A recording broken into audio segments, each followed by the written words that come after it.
points to the importance of public-private partnerships and collaboration, but for the sector, and I would dare say for the economy at large, this story of the clean energy transition and decarbonizing the way that we produce and consume pretty much everything around this world cannot be done by just one stakeholder group alone.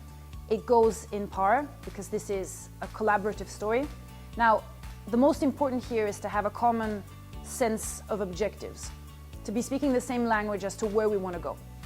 Essentially, align on the direction of travel that needs to be rolled out in the years and decades ahead.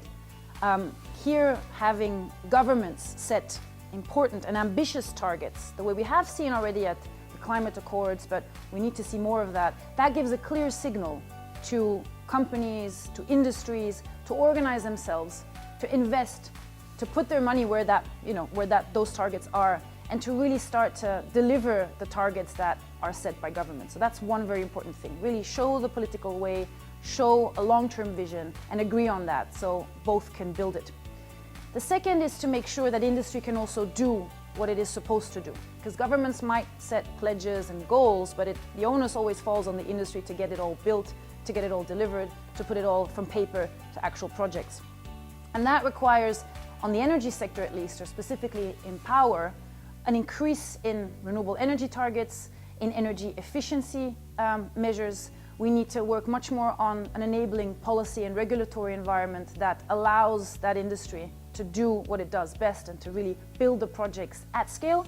We need to work on some very important investment barriers, and I mean at a global level, because we see investment slowly but surely taking off in advanced economies, but the vast majority takes place there and not in other parts of the world where the majority of the population lives and where the majority of energy demand growth and economic growth will take place. So this needs to really be a global story, the way, for example, solving the climate change issue is a global challenge as well that needs to be tackled together.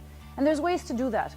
There's ways to look at supporting environments, for example, not just focusing on power, but also on, for example, the system at large, networks, making sure that permitting and rules are easy to go by, avoid red tape, make sure that there's a fast track for many projects that we need to see come online. And the reason I say that is because, unfortunately, we have a ticking clock.